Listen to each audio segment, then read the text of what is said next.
mga ka-SS, may isang napakahalagang balita tungkol sa inyong pera na kailangan ninyong marinig ngayon. At kung kayo ay SSS pensioner, ang impormasyong ito ay direktang makakaapekto sa inyong bulsa bago matapos ang taong 226. Dahil ngayong Disyembre, hindi lang ang inyong regular na buwan ng pensyon ang inaabangan. May kasama itong espesyal na dagdag na katumbas ng isang buong buwan ng pensyon. Ibig sabihin, kung ang inyong regular na pensyon ay 5 piso, maaari kayong tumanggap ng 10,000 piso sa isang buwan at mayroon pa kaming ibabahagi na may kinalaman sa isang aktibong panawagan na maaring magpabago ng petsa ng pagbibigay. Kaya huwag kayong aalis sa video na ito hanggang sa katapusan. Dahil ang bawat detalye dito ay mahalaga para sa inyong pag-iingat at pagpaplano ng budget ngayong Kapaskuhan. At para sa mga bagong nanood, maligayang pagdating sa ating channel. I-subscribe na kayo ngayon at i-click ang notification bell para lagi kayong nakakaalam ng pinakabagong at pinakatumpak na impormasyon tungkol sa SSS and sa lahat ng benepisyo na para sa ating mga pensioner at sa kanilang mga pamilya. I-like na rin ang video na ito para makatulong sa amin na makarating sa mas maraming kababayan na nangangailangan ng ganitong impormasyon. Sige, simulan na nating talakayin ang lahat. Una sa lahat, pag-usapan natin ang pinagmulan ng tradisyong ito para lubos na maunawaan kung gaano ito kahalaga at kung bakit ito ay isang benepisyo na nararapat pahalagahan ng bawat SSS pensioner sa buong bansa. Ang SSS month pension ay hindi isang bagong programa. Hindi ito isang pangako na baka maisagawa o hindi. Yan to ay isang tradisyon na nagsimula pa noong taong 1908. Ibig sabihin 38 taon na itong ipinapatupad ng walang palya sa bawat taon ng walang putol.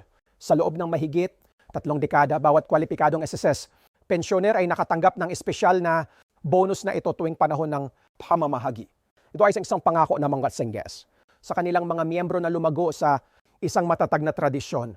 At ang katotohanan ito ay nagbibigay ng kumpiyansa sa bawat pensyon na ang kanilang espesyal na dagdag pensyon ay darating tulad ng dati, tulad ng palagi.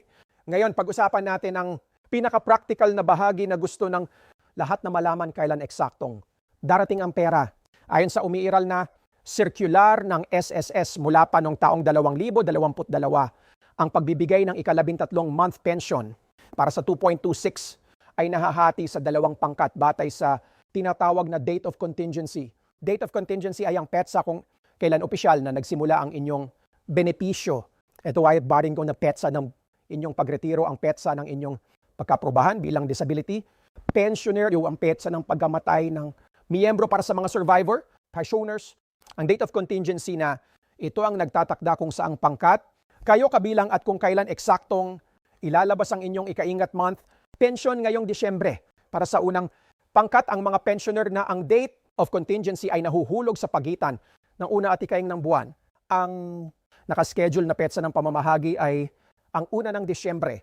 Ngayon, narito ang isang mahalagang detalye na kailangan ninyong malaman tungkol sa sistema ng pagbibigay.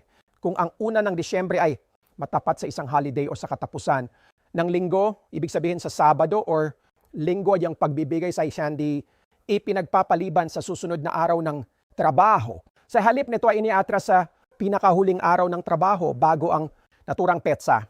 Kaya kung ang Disyembre, i-stout at yung holiday, kung purpose ilalabas sa huling araw ng trabaho bago ang Disyembre 1. Hindi pagkatapos kundi bago, ito ay isang patakaran na ginawa para mabigyan ng pondo ang mga pensioner ng mas maaga, hindi mas huli. Para naman sa ikalawang pangkat, ang mga pensioner na ang date of contingency ay nahuhulog sa pagitan ng ika-16 at sa huling araw ng buwan, ang nakaschedule na petsa ng pamamahagi ay ang ika-4 ng Disyembre. Kasama rin sa pangkat na ito ang isang espesyal na grupo ng mga pensioner na maaring nagtataka kung kasama pa rin sila sa ika-month pension.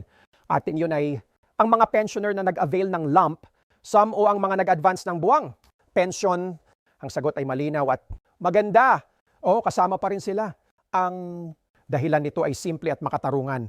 Ang advance pension na natanggap ng mga pensioner na nag-lump sum or nag-18 months advance ay ang kanilang regular na buwan ng pensyon na inabante.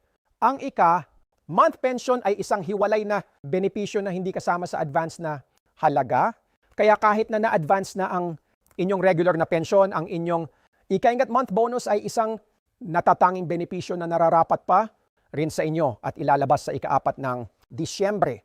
At katulad ng unang pangkat, kung ang Disyembre 4 ay matapat sa holiday o katapusan ng linggo, ito rin ay iniaatras sa pinakahuling araw ng trabaho ng ahensya bago ang naturang PETSA. Ngayon, pag-usapan natin ang isang bagay na maaring nakakaapekto sa PETSA ng pagbibigay ng inyong ika-month pension na ngayong taon. At ito ay ang aktibong panawagan na kasalukuyang isinasagawa para sa lahat ng mga pensioner, si Kinatawan Rolando Ledesma, makasait na kumakatawan sa SSS at GSIS. Pensioners Party List sa Kongreso ay aktibong nanawagan na agahan ng pagbibigay ng ika-month pension ngayong 2/26. Ang tawag niya rito ay Easter Emergency Bonus. At isang paglalabas ng ika-month pension bago pa man dumating ang Disyembre sa mas maaga pang petsa para matulungan ang mga pensioner na harapin ang kasalukuyang krisis sa ekonomiya. Ang dahilan ng panawagan na ito ay lubos na maintindihan ng sino mang pensioner. Ang inflasyon ay patuloy na mataas. Ang presyo ng langis ay patuloy na tumataas at ang mga pangunahing bilihin tulad ng pagkain ng gamot at utilities ay hindi humihinto sa pagiging mas mahal. Sa gitna ng lahat ng pagbabagong ito, ang mga pensioner na nakatira sa isang fixed na kita ay ang mga pinakaapektado. Ang maagang pagbibigay ng ika-month pension ay pwedeng panberdes agaran sa konkretong tulong sa mga pensioner bago pa maging mas mahirap ang sitwasyon. Ngayon, naintindihan natin kung bakit ito ay isang napakamakabuluhang panawagan. Pero kailangan ding maunawaan ang proseso sa likod ng desisyong ito para hindi kayo maniwala sa maling impormasyon. Ang desisyon kung papayagan o hindi ang magang paglalabas ng ika-month pension ay isang eksklusibong kapangyarihan ng pamunuan ng SSS mismo. Hindi na kailangan ng pahintulot ng Senado. Hindi na kailangan ng aproba ng Kamara ng mga Kinatawan. Hindi na kailangan ng kautosang Pangulo mula kay Pangulong Marcos. So ay isang panloob na desisyon ng SSS bilang ahensya. Ibig sabihin ang mga opisyales ng SSS ang may huling salita kung kailan at paano ilalabas ang pondo. Sa kasalukuyan habang ginagawa ang video na ito, wala pang opisyal na pahayag o tugon mula sa pamunuan ng SSS tungkol sa kahilingang ito. Walang confirmation. Walang opisyal na anyo na sinasabi na maagahan ang pagbibigay. Kaya ang pinakaligtas at pinakatumpak na ipaalam sa lahat ay ito.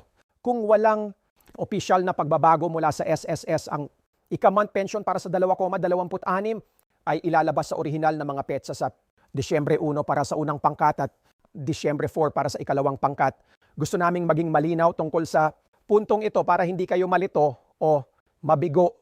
Sa mundo ng social media ngayon, laging may mga post na kumakalat na nagsasabing maagahan na ang ikaing month pension o aprobado na ang early release kahit wala pang opisyal na kumpirmasyon. Huwag basta maniwala sa mga ganitong post nang hindi mo na ninyo China-check ang opisyal na website ng SSS o ang mga verified na opisyal na social media accounts ng SSS. Ang tamang saloobin ngayon ay ito, abangan ng opisyal na anyo at kung walang pagbabago, ihanda ang inyong budget batay sa original na schedule na Disyembre 1 at Disyembre 4. Ngayon, pag-usapan natin ang pinakamasayang bahagi ng buong paksa na ito, kung magkano ang matatanggap ng bawat pensioner sa buwan ng pagbibigay ng ika-month pension. Ang halaga ng ika-month pension ay katumbas ng isang buong buwan ng pension. Ang eksaktong halagang natanggap ninyo sa inyong pinakabagong buwan ng regular na pension kasama na ang lahat ng increase at adjustment. Ibig sabihin nito sa buwan ng Disyembre, 2026. Ang mga pensioner ay matatanggap ng dobleng halaga kumpara sa isang ordinaryong buwan. Para maging mas concrete, gamitin natin ang ilang halimbawa.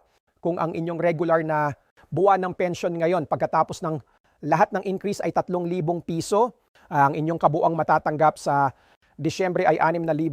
Para sa regular na pension at 3,000 pa para sa ika-month bonus. Kung ang inyong pension ay 5,000 piso ang inyong Disyembre, ay magiging 10,000 pesos ang buwan. Kung ang inyong pension ay PH000, matatanggap ninyo ang 2,000 piso sa isang buwan. Para sa mga pensioner na matagal nang nakatanggap ng pensyon, alam na ninyo kung gaano kalaking pagbabago ang naidudulot ng dagdag na isang buwan ng pension sa inyong budget. Lalo na sa panahon ng Pasko at Bagong Taon, kung kailan ang gastusin ng pamilya ay karaniwang mas mataas kaysa sa ibang mga buwan. Mahalaga ring malaman ng lahat na Ang ika-month pension ay isang benepisyo na para sa lahat ng kwalipikadong SSS. Pensioner, walang sinasanib at walang maiiwan ang mga retirement pensioner ay kasama. Ang mga disability pensioner ay kasama. Yung mga survivor pensioner, yung mga asawa, anak or dependent na tumatanggap ng benepisyo dahil sa pagkamatay ng miyembro ay kasama rin. Ang benepisyong ito ay hindi nakabase sa inyong kasalukuyang kita. Hindi nakabase sa inyong edad, hindi nakabase sa inyong lokasyon. Kung kayo ay aktibong SSS, pensioner na kwalipikado at nakatanggap ng regular na pension ng ika-month, bonus ay para sa inyo. Para sa mga pensioner na gusto pang matiyak na maayos ang pagpasok ng kanilang ika-month pension sa tamang petsa, meron kaming ilang mahahalagang paalala. Una, tiyakin na updated ang inyong disbursement account sa SSS. Ang lahat ng pagbabago sa inyong bank account number o disbursement, channel ay dapat na update sa SSS bago pa dumating ang Disyembre. Kung hindi updated ang inyong disbursement, posibleng ma-delay ang pagpasok ng inyong pension, regular man o ika-month. Pangalawa, para sa mga may obligasyon sa a COP o Annual Confirmation of Pensioners, siguraduhin na isumiti na ninyo ito. Now, hindi pag-comply sa ACOP ay isa sa mga pinakakaraniwang dahilan ng pagka-hold ng pensyon at ayaw ninyong maranasan iyon sa buwan ng Disyembre.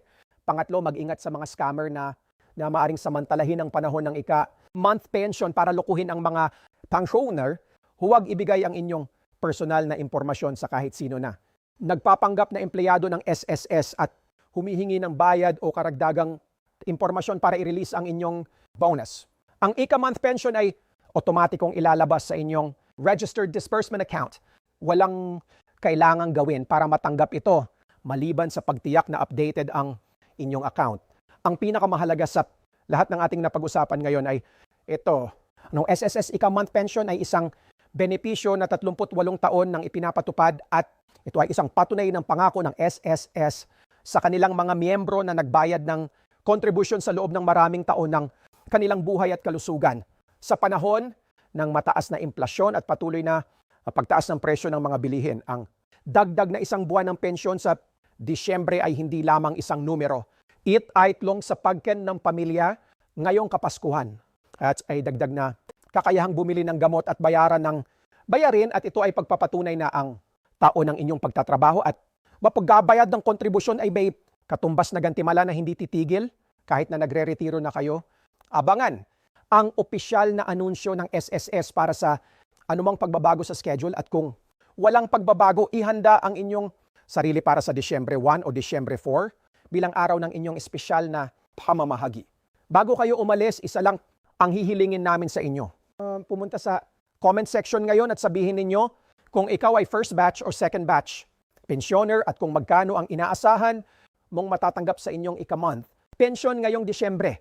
Ibahagi ang inyong excitement dahil ang bawat komento ninyo ay nagpaparamdam sa aming komunidad na hindi kayo nag-iisa sa paghihintay at pag-asa para sa magandang balitang ito.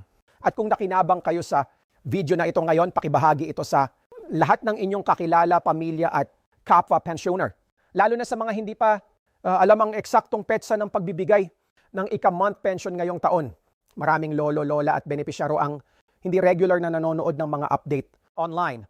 And ang isang share mula sa inyo ay maaring makatulong sa kanilang mapaghandaan ng maayos ang pinakamahalagang buwan ng kanilang taon. Maraming salamat sa inyong oras at tiwala. Maligayang Pasko ng maaga. Ingan.